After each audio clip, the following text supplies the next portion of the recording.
Hola, ¿qué tal? Bienvenidos a Noticias Ourense. Hoy es jueves 19 de septiembre y comenzamos este informativo con los vecinos de Rabo de Galo, que están en pie de guerra por la colocación del radar de la Nacional 525 en un lugar que consideran no sirve para incrementar la seguridad vial. Por otra parte, los problemas ferroviarios tendrán su espacio en la agenda que Alfonso Rueda llevará a la reunión con Pedro Sánchez mañana. Y además, el alcalde de Ourense decide suprimir las horas extra en la plantilla de la policía local. Comenzamos. Os veciños de Rabo de Galo sinalan que o novo radar da Nacional 525 non solucionará o problema de exceso de velocidade deste vial e que non os escoitaron dende as diferentes administracións.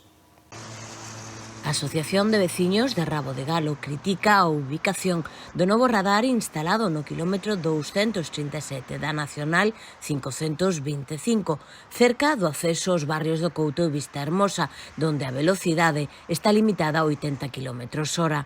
Consideran que a colocación é desafortunada e malintencionada porque non creen que onde está colocado vai a solucionar o problema de exceso de velocidade neste vial. Non entendemos por que non se nos escoita. É dicir, aquí neste país temos a costumbre de facer as cousas e non consultar coa cidadanía. Noso radar, o que pedíamos era que se queren poñer un radar, que puxeran 300 metros máis atrás, antes da curva, ou un radar de tramo. Así non nos beneficiaría aquí a poboación de Rabo de Galo. Así non nos beneficia nada. Nós pensamos que con afán recaudatorio, porque outro sentido non ten que coloquen o radar aí onde o colocaron. Entón, pois, protestamos por eso, porque non contan con nós para nada. Señalan tanto o Concello de Ourense como o Ministerio de Fomento e a Xefatura Provincial da Dirección General de Tráfico e afirman que o lugar elexido para ubicar o radar só atende a fins recadatorios e non se pensou en absoluto na seguridade vial da saída de Rabo de Galo. A veciñanza solicitara no seu momento retrasar 300 metros a actual posición do radar. Metimos un escrito tanto a Fomento como ao Concello, a Policía Local e a DXT. Fomento ainda nos contestou, a DXT contestou en xuño, Fomento ainda acaba de contestar hai 3 días cando sabía que xa iban colocar o radar aí. Nos deberon revisar os papeles e hai 3 días pois decidiron contestar de que non era un tema diles. Entón eu a DXT desde aquí non entendo como colocan o radar aí, non consultarnos, non recibirnos, non escoitarnos e que nos deran unha explicación por que razón o radar vai colocado aí. Dicen que é para pacificar o tráfico hacia a entrada ao Couto, o sea, a cidade.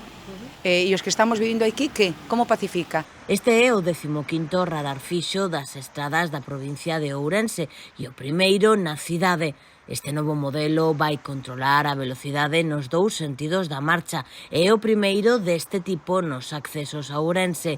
Inda que a instalación está rematada, todavía non está activo, inda falla colocar a sinalización que avisa da súa existencia. Nos ahora reunirémonos e seguramente faremos algunha concentración, paralizar o tráfico ou non sabemos o que. De momento teremos que reunir as veciñas e decidir que é o que vamos a facer. Non nos vamos a estar calados, está claro, hasta que nos solucionen, porque a iso nós non vemos que sexa unha solución. Rueda llevará la variante exterior a su reunión con Pedro Sánchez. La estación intermodal de Ourense será otra de las infraestructuras que va a reclamar el presidente de la Xunta en su inminente visita a la Moncloa. Los problemas ferroviarios tendrán su espacio en la agenda que Alfonso Rueda llevará mañana viernes a Moncloa. El presidente de la Xunta se ha comprometido a poner sobre la mesa los 2 proyectos ourensanos que se encuentran bloqueados en estos momentos. La variante exterior del AVE, cuyas obras llevan ejecutándose 32 meses pero sin plazo de finalización, y la construcción de la estación intermodal, cuya última noticia data del pasado mes de marzo, momento en el que se firmaba el contrato, sin avances conocidos hasta la fecha. Rueda no está seguro de la duración del encuentro y de cómo podrá abordar las necesidades que quiere presentar al presidente del Gobierno, pero confía que la cita de mañana pueda reconducir esa falta de diálogo con el Gobierno central que ha denunciado en varias ocasiones. Además de la variante norte y la estación intermodal ourensana, otro de los puntos que Alfonso Rueda espera abordar con Pedro Sánchez son los constantes problemas y retrasos protagonizados por los servicios de tren con Galicia, que hacen su entrada en el intercambiador de Taboadela. La intervención del Gobierno central es necesaria para que se desatasquen las infraestructuras ferroviarias de Ourense. Jacome tumba ahora las horas extra de la policía local y cuestiona su productividad. El alcalde de Ourense, Gonzalo Pérez Jacome, decide ahora tumbar las horas extra de la plantilla de la policía local. Así lo comunicaba en una reunión mantenida ayer con los miembros del cuerpo y a la que acudieron más de la mitad de los efectivos de la jefatura, entre ellos la intendente María Barrera y 2 de los inspectores principales. En ella informó a los agentes que se suprimían de inmediato las horas extra que se contemplan en el actual cuadrante de la policía local y avanzó que está estudiando el cambio de todo el sistema horario de reparto de jornadas. En la reunión, Jacome también cuestionó el actual cuadrante de la policía ourensana, cuyo diseño atribuyó al ex concelleiro Telmo Ucha y con el cual los agentes hacen 12 horas durante 3 días y luego descansan 5. El regidor indicaba que si a esas horas de trabajo se les resta la hora para la comida y el tiempo para el café, los policías trabajan menos de lo estipulado.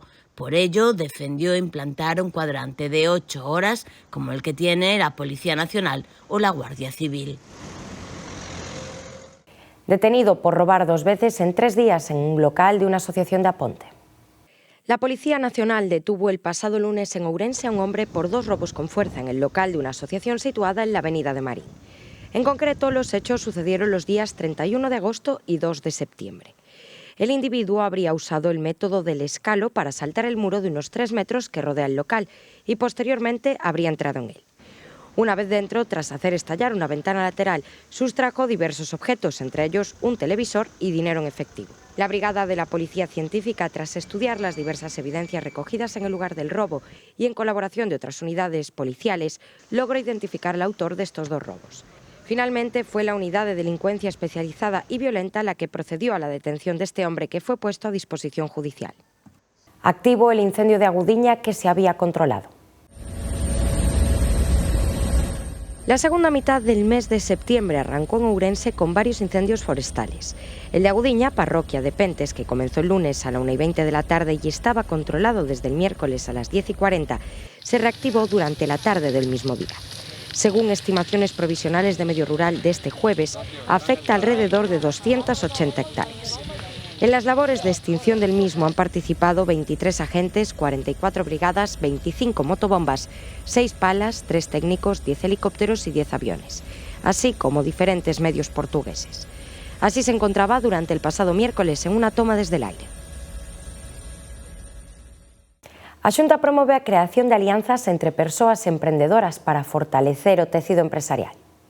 O secretario xeral de Emprego e Relacións Laborais, Pablo Fernández, clausurou hoxe a actividade Facer Rede, construcción de alianzas e contactos entre persoas emprendedoras, organizada polos polos de emprendemento de Baños de Molgas, o Carballiño e Silleda, en colaboración co Parque Tecnolóxico de Galicia. Bueno, pois parece que foi moi ben unha xornada de networking que fixemos entre diferentes polos de emprendemento que temos a Xunta de Galicia, neste caso aquí no Polígono no Tecnópole, a quen lle quero agradecer a cesión das instalaciones, os 3 polos que han coordinado as diferentes comarcas dos emprendedores. Bueno, pois é unha parte fundamental o networking entre emprendedores que queremos potenciar desde a Xunta de Galicia. Hoxe de aquí estou seguro que vai salir moito negocio, moitos clientes, moitos proveedores, incluso, por que non, futuros socios, non? En relación coa actividade celebrada hoxe, recoñeceu o seu valor, xa que combinou unha parte lúdica na que as persoas participantes interactuaron e intercambiaron experiencias sobre emprendemento e a importancia de crear redes e colaboracións, con outra parte máis individual, na que cada participante traballou en relación coas súas fortalezas e carencias. Con este recoñecemento que temos da Comisión Europea de Rexión Emprendedora 2025 estamos apostando fortemente polo emprendemento como un mecanismo de arraigo da población ao noso territorio e creo que está funcionando e os resultados así nos avalan. Levamos máis de 2.500 proxectos asesorados desde a rede de polos de emprendemento e vemos como isto pois está tendo resultado, como estamos mellorando as nosas cifras de emprendemento no sector primario, no rural, no sector comercio, no sector textil, en definitiva. Creo que Ourense ten moitísima potencialidade, creo que Galicia inteira e o seu rural somos unha potencia en emprendemento e así o estamos demostrando.